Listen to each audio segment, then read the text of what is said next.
Now, first thing we are talking about. Apparently, Grand Theft Auto. Wait, hold on. I gotta put the music on. Apparently, Grand Theft Auto's name ring bells. What do I mean by that? When Grand Theft Auto delays themselves, when Grand Theft Auto says we about to do this, when Grand Theft Auto says we about to do that, people ears perk up. Like a dog that just woke by a barbecue, they over there. People sniffing, they listening, they drooling like vampires out of sinners. They trying to figure out everything. They going, yo, what's going on? What's going on? What's going on? And they watching and they listening. Any Grand Theft Auto news. Because we know, if you drop your game the same year as Grand Theft Auto 6, if you ain't Grand Theft Auto 6, just step the fuck out the way for the conversation of who deserves Game of the Year. Because your ass is not getting it, nigga. Your ass is not getting it. So apparently, their latest delay has led to chaos. Now, I don't know why that would lead to chaos. I would think the delay would be an amazing thing, because that means that we now know when to drop our games so that we don't have to worry about people choosing between us and GTA 6. Because I'm going to be real. Even me, as a person who's more of a hardcore gamer, who actually gives other games besides gun and ball games a chance. If you tell me, choose literally any other game between between any other game, even Super Smash Flash and GTA 6, I'm going to scratch my head and say Smash Flash is always going to be here. Run that GTA 6. So, that being said, a lot of studios are concerned, and let's see what this report claims that their concerns are. Particularly, let's start off with talking about how last week Rockstar Games announced that GTA 6 wouldn't arrive in late 2025 as previously announced. And May 9th, the Bloomberg report, multiple devs anonymously talked about how the teams are making some games that publish their releases back, blah, blah, blah, blah. They don't want to drop at the same time as GTA 6. I just fucking said that. One developer working on a big multiplayer game told Bloomberg's Jason Schreier, I don't know, that they had previously delayed their game from fall 2025 to spring 2026. This was mostly done because the title needed more time, but it also was done to avoid GTA 6. Damn, I know them niggas is sitting there with the clown music playing in the background like, we delayed our game to avoid GTA 6. What does GTA 6 do? They delayed their game to spring 2026. Why me? Like, that's how they are right now. They're over there with the Naruto sad music, hand pinned up on the window, like the rain going down the window like this, hand pinned up, they just looking through crying. I wanted to move my game out the way so that we didn't have too much competition. I moved it back a whole year. Grand Theft Auto saw that and they said, oh, word. And they moved their shit back a whole year.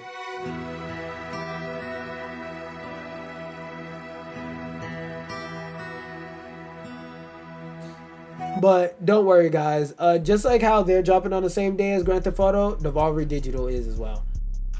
Blah blah blah. That's a bunch of yappage. Now they're in a tough spot. Delaying again would be very expensive and make it harder for the game to be profitable. True, because for those of y'all who don't know, every time a game gets delayed, that means you have to spend more money on the development of the game, meaning that's more money you have to recuperate. That's more money you have to get back. Because every time you push a game back, guess what? Those employees that are working on the game, they're working for a salary. You need to pay them monthly, weekly, daily, whatever. You push the game back. Let's say you're in a budget for $1 million, and $1 million will buy you 10 months of game development time. You push your game back another 10 months, that's another $1 million. You push it back another 6 months, that's $5 million.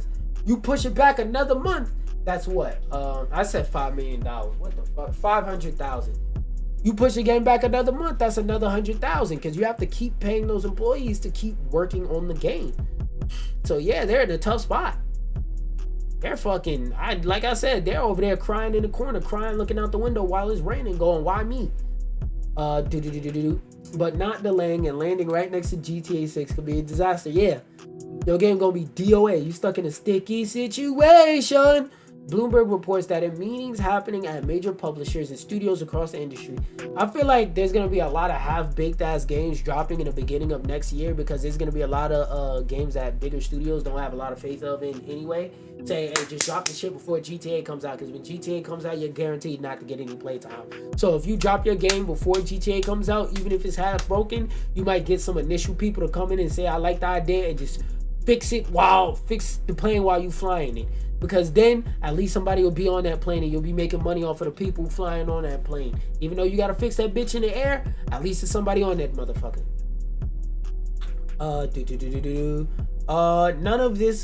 None of this factors in GTA 6's online mode, which might launch later. In 2013, GTA's online's release followed that of GTA 6 by a few weeks.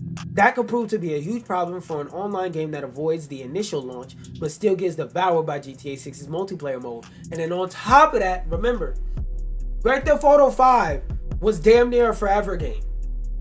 So you think that people who grew up, because remember, it's been 12 years. Excuse me, next year is going to go on and be 13 years since the last Grand Theft Auto came out. Keep that in mind, y'all. Keep that in mind. So it's a lot of people who grew up watching other like YouTubers and stuff like that get popping off of this.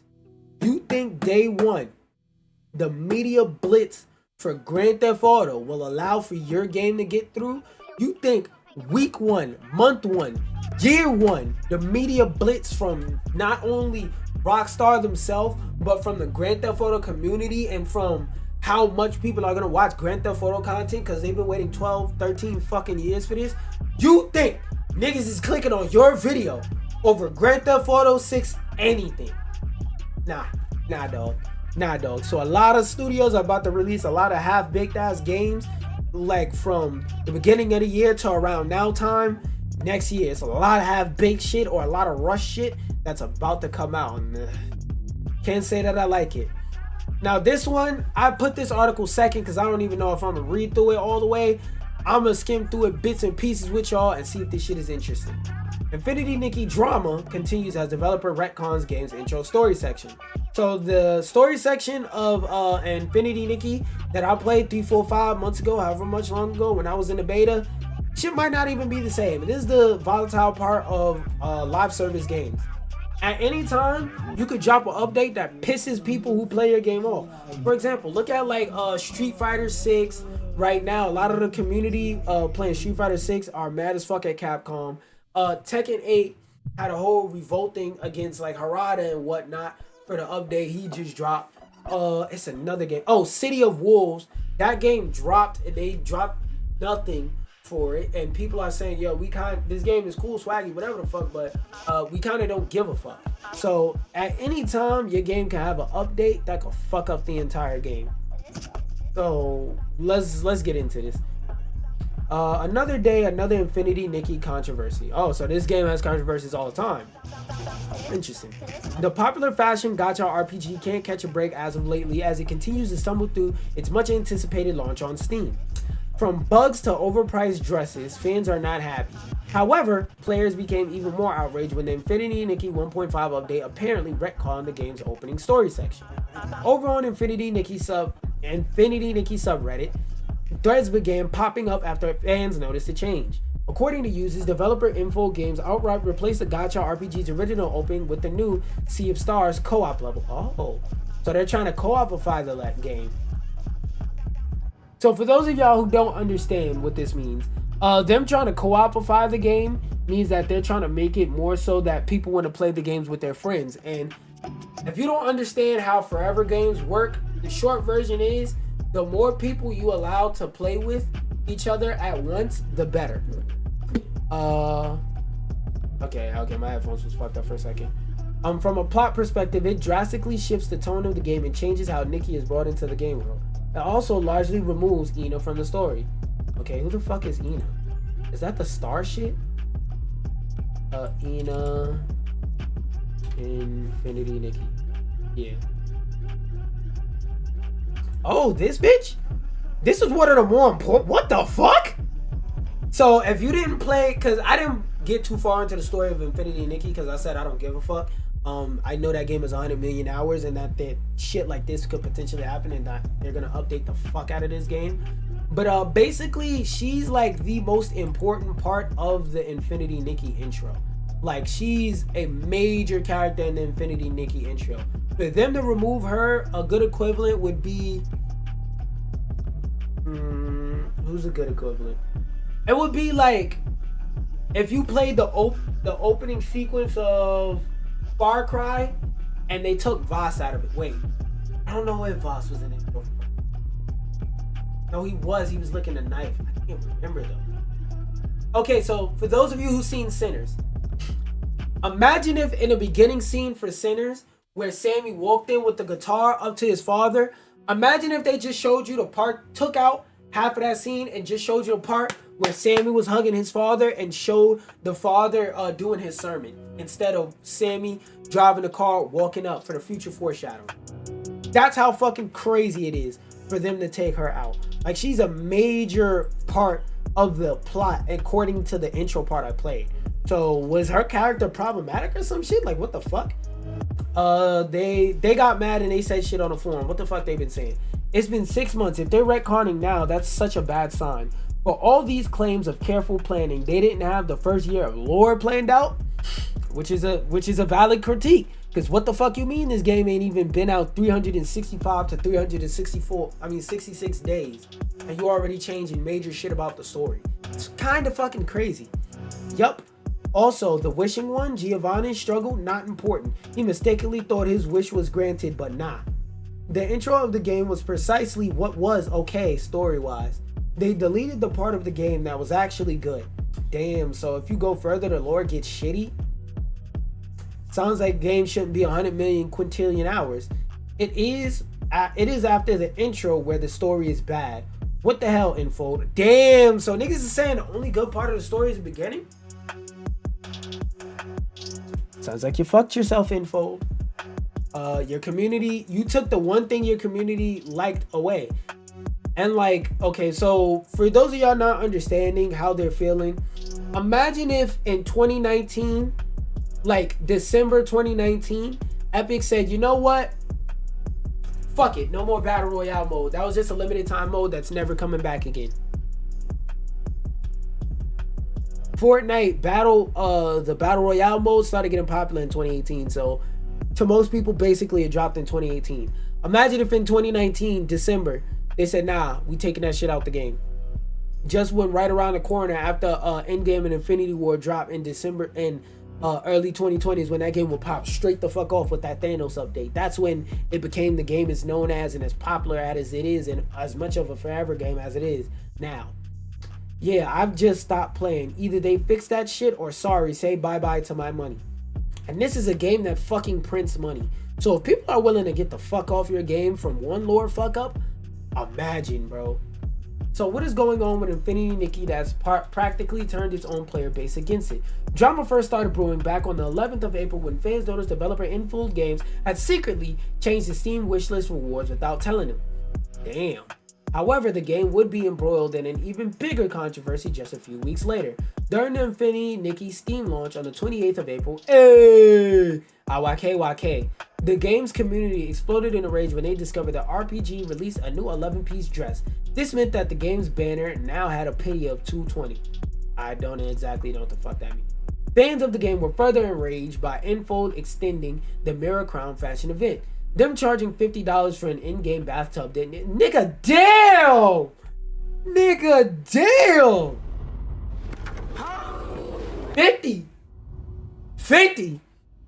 Nigga, that's like 2 meals at McDonald's. 50? Oh, fuck no. Y'all tripping out your motherfucking mind, boy. Yes, you read that right. While the item is currently on sale for 10, its full price eventually will be half of 100.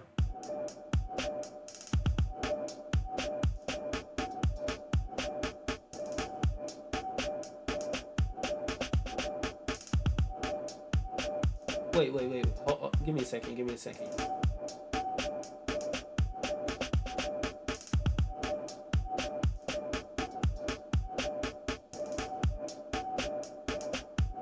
Wait.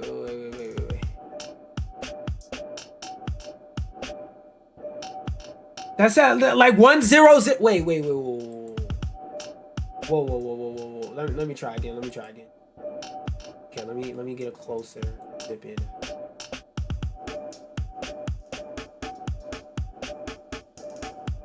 That says 100 like 100. They bugging all the way out they fucking mind. But at the end of the day, it's a fucking gotcha, nigga. That's a part of the game. They get you to play, they get your money, then they go, gotcha. So you niggas got. It is what it is. The backlash became so intense that the Infinity Nikki Chinese community organized a boycott. Damn, y'all got niggas out here boycotting the game? International fans who were equally upset wanted to join their fellow players overseas. Now, on the 30th of April, Infinity Nikki players have discovered that the game's intro story section has been retconned. So yeah, the Gacha RPG has done a lot to piss off his community, and it doesn't stop there. And the 1.5 update is also full of... Damn! So not only does the game not work, not only are you charging niggas an arm, a leg, and groceries to buy a fucking bathtub, the shit don't even work. So I can't even enjoy the shitty story updates if it's full of shitty gameplay, according to this article. Y'all see why I said this game seems cool, but it's not for me? I feared shit like this was capable of happening, and it happened.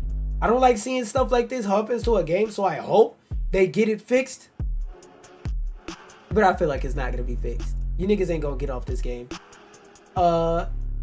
It's so bad that fans are pleading with info to just roll back the game. Damn. What stage of grief is that?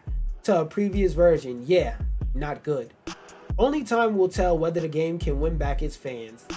Oof, that looks like a fucked scenario. And I'm not gonna lie, I'm glad that the live service game I'm about to play this month is Elden Ring Night Reign.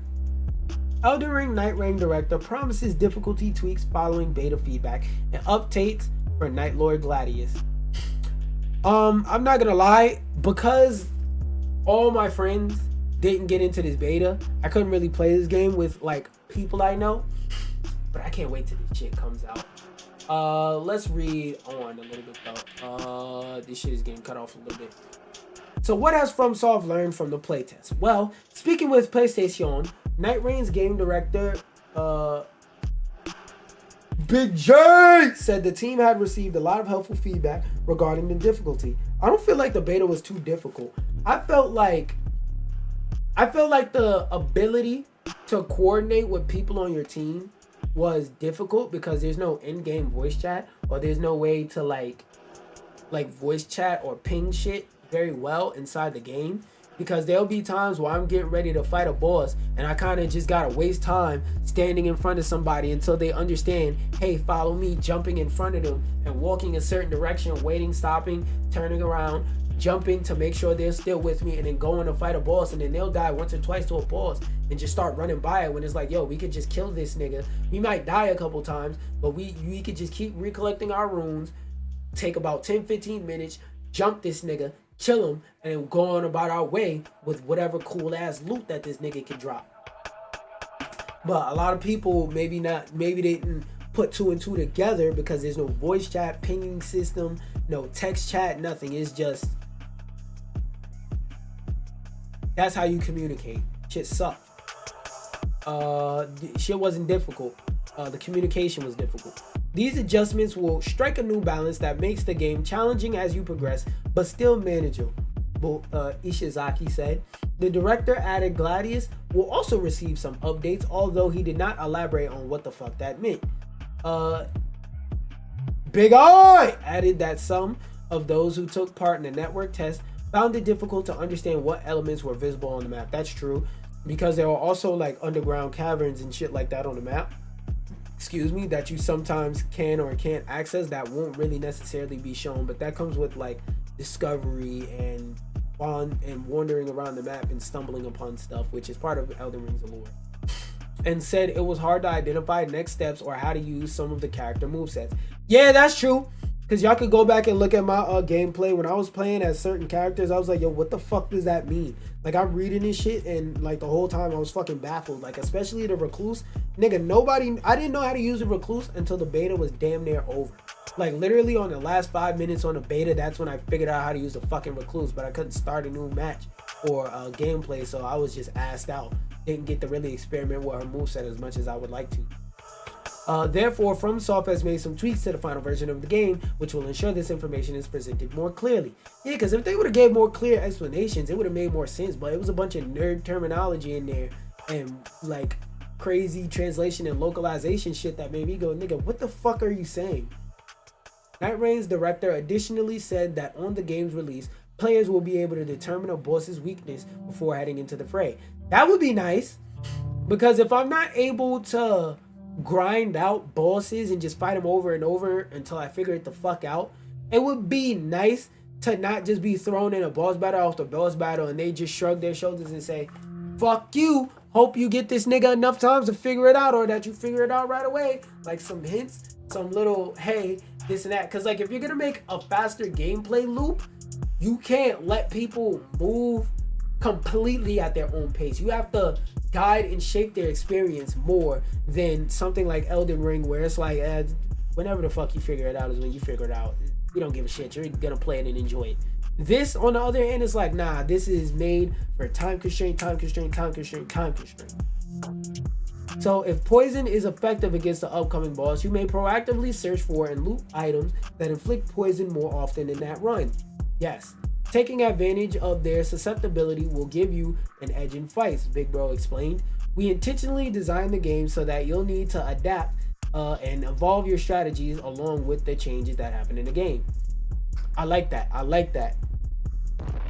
They're listening to community feedback and they trying to make it better.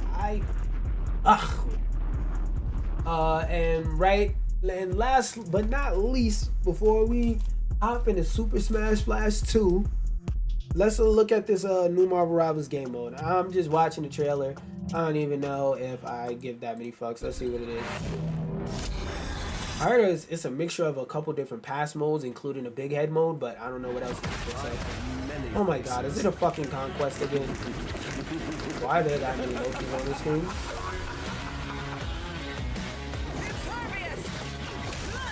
Oh my god, is it everybody play the same character mode mixed with conquest? If there's no excuse surprise me, because I don't give a fuck. Did you think I would forget you? Unless it's basically a 1v1 where like you can, oh my god. Unless it's like a 1v1 where you're controlling like 6 characters at once, then nothing about this shit seems interesting. And you keep rising. Okay, that's kind of fucking funny. I'm not gonna lie. It's just a matter of who. Oh, so it is one person. And ooh, that's fucking hilarious. Oh, I want niggas to talk shit to me. I want niggas to talk shit to me. We gonna run a hive mind. Let's see who really better pussy. This shit gonna make my computer turn off. This shit gonna make my computer get the like a motherfucker, boy. Okay, this actually seems like a decent idea. Cause the just big head mode I didn't like, and I wish they would make a new map, a new conquest map, cause that other conquest map, it is an ass. I'm just fucking tired of it. That being said, again, if you want to remain in the stream, just hit reload.